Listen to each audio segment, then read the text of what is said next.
In our previous section हम लोगों ने पढ़ा था वर्क के बारे में। हमारा चैप्टर चल रहा है वर्क एनर्जी पावर, और हम लोग यहाँ पे पढ़े थे वर्क के बारे में। तो वर्क क्या होता है हम लोगों ने पूरी अच्छे से समझ लिया था। वर्क डन क्या होता है हम लोगों ने समझ लिया था, और work done for a constant force और work done for a variable force, ये दोनों हम लोगों का हो गया था। Now in this section we are going to learn about energy. तो एनर्जी कितने तरीके का होता है, क्या होता है, ये हम लोग सब समझने वाले हैं। अब समझने से पहले, चैप्टर शुरू करने से पहले हम लोग जरा एक ओवरव्यू देख लेते हैं कि हम लोग क्या क्या करने वाले हैं। यहाँ पर हम लोग पहली बात, चैप्टर हम लोग का चल रहा है work energy power.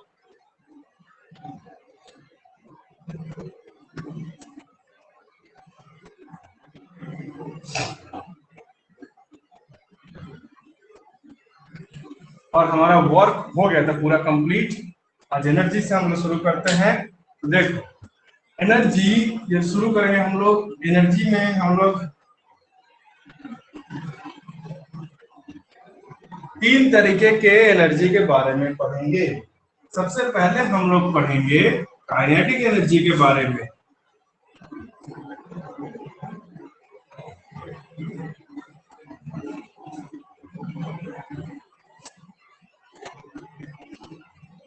Kinetic energy, और फिर पढ़ेंगे हम लोग पोटेंशियल एनर्जी,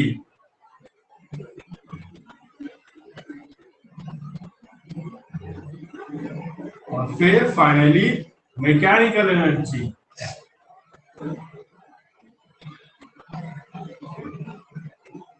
काइनेटिक एनर्जी क्या होता है? Simply the energy associated when the body is moving.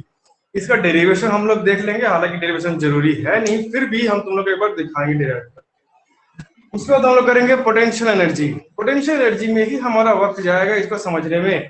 Potential energy क्या होता है, कैसे निकलता है, ये सब समझेंगे। और इसको हम लोग तीन तरीके का पोटेंशियल एनर्जी निकल के आता है। That is gravitational potential energy,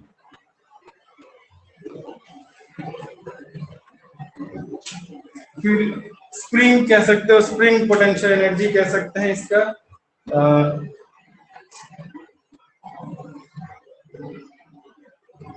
और इलेक्ट्रोस्टैटिक्स।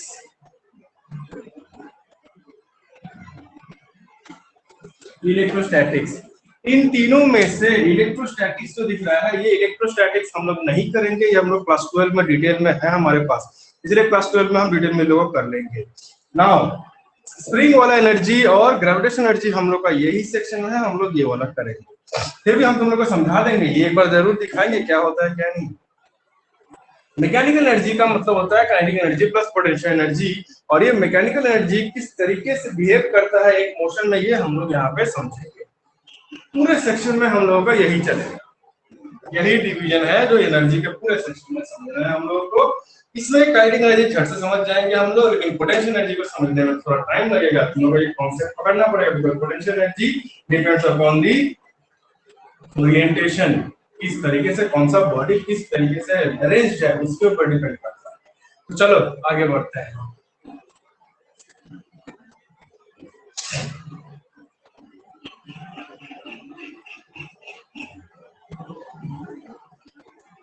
तो एनर्जी, इससे पहले हम लोगों ने पढ़ा था वर्क, और वर्क में हम लोगों ने ये जान लिया था कि वर्क या वर्क डन किसको कहते हैं। Work done means when there is a force and there is a displacement, सीधी सी बात है। when there is a force and there is a displacement happening, energy is spent by us, और अगर energy खर्चा हुआ उसको बोल देंगे वर्क। तो यहाँ पे हम लोग स्टडी करने वाले हैं कितने तरीके के एनर्जी हो। वर्क की दुनिया में वापस नहीं जाएंगे अभी हम लोग, वर्क हम लोग का डिटेल में कवर हो चुका था। हम लोग अभी यहाँ पे एनर्जी के बारे में पढ़ रहे हैं। तो एनर्जी में सबसे पहला सेक्शन आता है काइनेटिक एनर्जी, और उससे पहले ये एनर्जी है क्या। एनर्जी का डेफिनेशन चाहो तो तुम्हारे बुक में मिल जाएगा। It's not a very big definition, it is not a social definition. Energy सबको पता है। एनर्जी पहले जमाने में पूरे वर्ल्ड को माना जाता था कि पूरे यूनिवर्स को दो हिस्सों में भाग किया गया है, matter and radiation. Matter radiation में रेडिएशन का पार्ट आता था एनर्जी के अंदर, यानी या तो वो मैटर और सॉलिड लिक्विड गैस, या तो वो एनर्जी। और एनर्जी किस तरीके से निकलता है, आग के रूप में, रेडिएशन के रूप में, वेव्स के रूप में, वो सब एनर्जी है। फिर बाद में हम लोग को मालूम चला, क्लास 12 में पढ़ेंगे ये हम लोग, कि ये अलग नहीं है, एक ही है, एक ही सिक्के के दो पहलू है ये डी ब्रॉय ने बताया था हम लोगों को, बाद में आएगा तब हम लोग करेंगे। फिलहाल एनर्जी क्या है, तो सीधी सीधी भाषा में अगर हम लोग समझने की कोशिश करें एनर्जी क्या है, तो एनर्जी इज अ फ्यूल, एक ऐसा ईंधन है, एक फ्यूल है, it is a fuel which runs our universe, पूरा यूनिवर्स को चलाता है ये।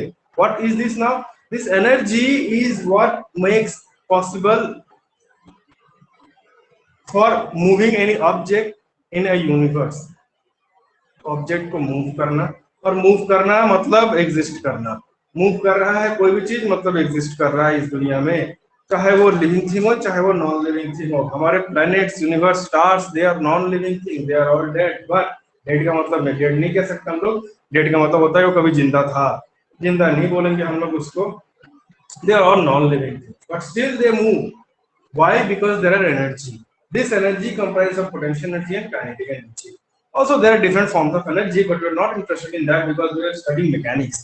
और जब मैकेनिक्स स्टडी कर रहे हैं यहाँ पे, तो मैकेनिक्स में पोटेंशियल एनर्जी और काइनेटिक एनर्जी ही आता है, तो इसीलिए हम लोग यहाँ पे यही एनर्जी सिर्फ पढ़ेंगे।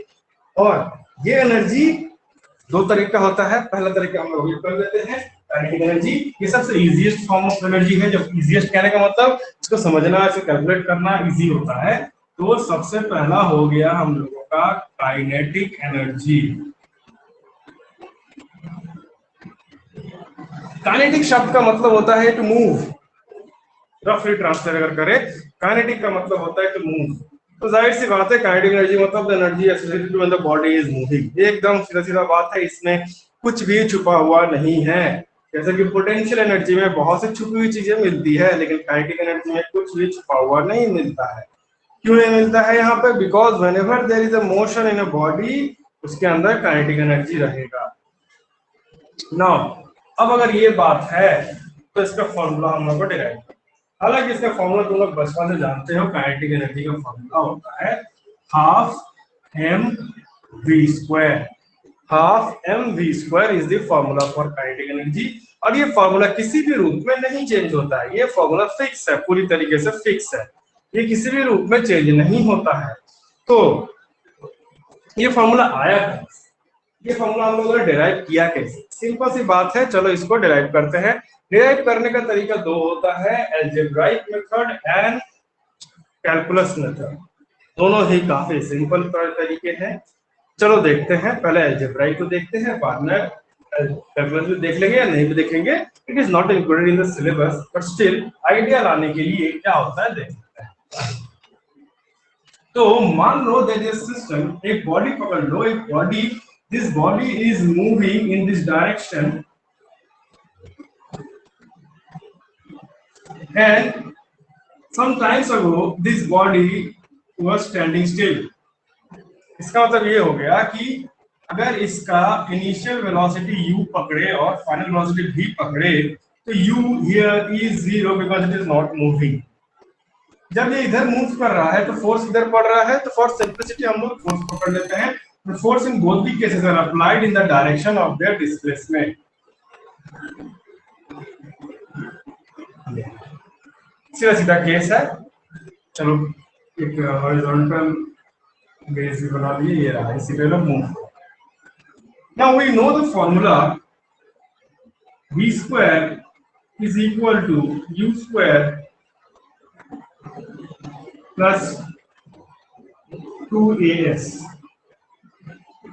ये फॉर्मूला हमें पता है। इसी फॉर्मूला में अगर यहाँ पे अप्लाई करें तो ये क्या आएगा, u square is zero, it is standing still. यानी हम लोग किस केस में काइनेटिक एनर्जी निकाल रहे हैं, when the body is still, it is not moving, and then we are applying force to bring it in motion। So u will be equal to 0, that means we get v square is equal to 0 plus 2as। अब यहां से हम लोग acceleration का value निकाल सकते हैं। Acceleration a is equal to v square by 2s। ये निकल के आ गया हम लोगों का एक्सेलरेशन का फॉर्मूला। अच्छा, अब इसके बाद अगर हम लोग वर्क डन निकालते हैं, now work done, work done is equal to force into displacement. पूरा फॉर्मूला अगर लिखे तो f s cos theta, but theta is the angle between the force and the displacement. Displacement किस डायरेक्शन में हो रहा है, तो इन केस में दोनों ही सेम डायरेक्शन में है, यानी cos 0 1, तो हो जाएगा ये हम लोगों का, वही लिख देते हैं F s cos 0 which is equal to f। तो यहाँ पे अगर हम लोग इस तरह से लिखे work done is equal to force के बदले अगर हम लोग यहाँ पे लिख देते हैं mass into acceleration into displacement. अब यहाँ पे एक्सेलरेशन जो हम लोगों ने लिखा है इसका वैल्यू यहाँ पुट कर देते हैं, ये हो जाएगा work done is equal to mass into v square by 2s into s, यानी डिस्प्लेसमेंट। तो ये काट दे तो फाइनली हम लोग क्या हो जा रहा है, work done that means energy. Work done का मतलब ये होता है कैलकुलेशन ऑफ एनर्जी, ये हम लोग को पता है। Energy is equal to half mv square. This is how you derive following the algebraic method. Simple चीज है, आगे हमारे पास हाफ mv स्क्वायर। ये हाफ mv स्क्वायर किसी भी सिचुएशन किसी भी मोशन में हाफ mv स्क्वायर ही रहेगा, कुछ छिपी हुई बात नहीं। यहाँ पे कोई बॉडी मूव कर रहा है उसका वेलोसिटी निकालो, हाफ mv स्क्वायर पुट कर दो, मास निकालो पुट कर दो, तुमको मिल जाएगा उसका काइनेटिक एनर्जी कितना है। Now for the calculus method कैसे करेंगे, सेम सिचुएशन लेंगे हम लोग और सेम सिचुएशन में ही फॉर्मूला लगाएंगे। ये मेथड भी काफी इजी है। यहाँ पर क्या करेंगे, सिचुएशन क्या है, force is applied on a still body at rest. ये बॉडी रेस्ट में था, इसमें फोर्स लगाया गया, अब ये मोशन में आ गया। The force is a variable kind force, क्योंकि जब खेल रहे थे तो मोशन में नहीं था, यानी इसमें फ्रिक्शन भी कह सकते हो सकता है, फ्रिक्शन नहीं पकड़ो, it is simply a variable, सीधी सी बात है। अब हम लोग क्या करेंगे, इन दिस केस ये फॉर्मूला पुट कर सकते हैं कि dw is equal to F ds। First यहाँ पे ये भी कह सकते हो F ds cos theta, where theta is equal to 0, that means this can be written as f ds because cos 0 degree is equal to 1। Because theta का मतलब क्या होता है, थीटा का मतलब the angle between the force and displacement. Force भी इधर है, डिस्प्लेसमेंट भी इधर है। फॉर सिंपलिसिटी ये केस हम लोग पकड़ लेंगे। नाउ यहाँ पे हम लोग लिख सकते हैं dw is equal to, force के बदले लिख सकते हैं mass into acceleration into ds।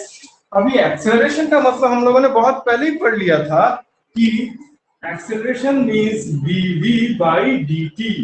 मतलब क्या हो गया, change in velocity by change in time ही तो होता है एक्सेलरेशन यहाँ पे।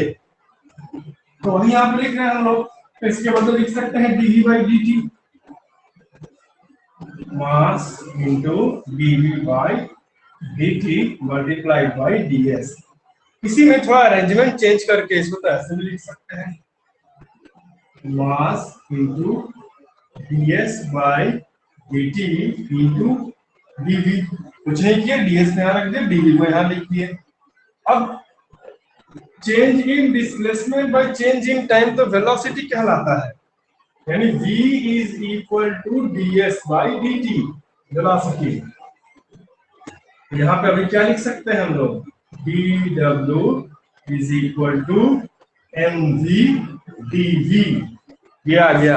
अब हम लोग को नेट वर्क डन चाहिए, फुल वर्क डन चाहिए, तो ये कैसे निकालेंगे, net work done is equal to integrating the small work done. सारे स्मॉल वर्क डन को एक साथ जोड़ देंगे तो नेट वर्क डन मिल जाएगा। ऐसा क्यों होगा, पिछले क्लास में हम बता दिए थे तुम लोगों को। ये इंटीग्रेशन आ जाएगा mv/dv। अभी इंटीग्रेशन कहाँ तक चलेगा, इसको इंटीग्रेट कर रहे हैं वेलोसिटी को, तो वेलोसिटी पहले कहाँ था, 0 था, 0 से v तक जा रहा है, तो 0 से जो भी वैल्यू मिलेगा v का उतना भी हम यहाँ पुट कर देंगे, जो भी वैल्यू न्यूमेरिकल वैल्यू लेगा। अब अगर इसको इंटीग्रेट करें तो क्या होगा, यहाँ पे ये पता है हम लोगों को कि mass is a constant quantity. पूरे एक्सपेरिमेंट में जो मास ले लेंगे एक बार बॉडी का, उसका बॉडी का मास चेंज नहीं होगा, that means mass is a constant quantity here. तो मास को बाहर लेंगे हम लोग और ये हो जाएगा 0 से v dv। अब इंटीग्रेशन का फॉर्मूला हम लोगों को मालूम है, यहाँ पे ये हो जाएगा w is equal to m तो ऐसे ही रह जाएगा, जो हो जाएगा v square by 2 from 0 to v, और इसको जब सॉल्व करेंगे work done is equal to half M we square आ जाएगा, half M we square completely आ गया यहाँ पे। अब वहां पर जो फॉर्मूला इस्तेमाल किया गया है इंटीग्रेशन का, वो बेसिक फॉर्मूला था, तुम लोगों को पहले ही हम एक्सप्लेन कर दिए थे कि पूरा इंटीग्रेशन और डिफरेंशिएशन अभी शुरू में जानने की जरूरत नहीं है, 2-3 फॉर्मूला है वही जान के रख लो, वही काम आएगा। तो वो फॉर्मूला क्या था यहाँ पे, हम लोगों ने देखा था ना, integration a to the power of x। यहाँ पे याद रखना, ये फॉर्मूला ध्यान से समझना, बिकॉज एक और फॉर्मूला है जहाँ पे integration x to the power of a दे दिया है। दोनों में फर्क क्या है, दोनों में फर्क ये है कि यहाँ पे a कांस्टेंट क्वांटिटी और x वेरिएबल है, यहाँ पे ये वेरिएबल है और पावर कांस्टेंट है इसका, ये लॉग में आ जाता है और ये सिंपल फॉर्म है, इसलिए दोनों हमेशा याद रखना अच्छे से। जो हम लोगों का कोएफिशिएंट है, कोएफिशिएंट लेकिन कांस्टेंट रहेगा, इसलिए यहाँ पे भी कांस्टेंट है, इसका पावर बदल सकेगा। ठीक वैसे अगर इस फॉर्म में दिया हो a to the power of x, तो इसका फॉर्मूला हो जाएगा a to the power of x plus 1 by x plus 1। तो यहाँ पर क्या दिया हुआ था, इंटीग्रेशन v। अब इसमें अगर हम लोग पुट करें इंटीग्रेशन v और v टू द पावर 1 दिया हुआ है, कुछ नहीं दिया हुआ है, मतलब v टू द पावर 1 है यहाँ पे, इसको हम लोग क्या पुट कर सकते हैं यहाँ पे, ये हो जाएगा v to the power of 1 plus 1 by 1 plus 1 which gives us v square by 2। ये हो गया हम लोगों का फॉर्मूला। इसी फॉर्मूले में अगर इसको डालेंगे तो ये आ गया v स्क्वायर बाई 2, तो ये यहाँ से आता है। So this is how we get the formula for kinetic energy, which is half mv square. So this is all about kinetic energy. Next हम लोग देखेंगे वर्क एनर्जी थ्योरम, किस तरह से ये रिलेट करता है हम लोगों को, इसके बारे में पिछले क्लास में ऑलरेडी बता चुके थे। चलो इसके बाद फिर से इस पर हम थोड़ा सा देख लेते हैं, तो इसको देख लो, कुछ डाउट हो तो बताना।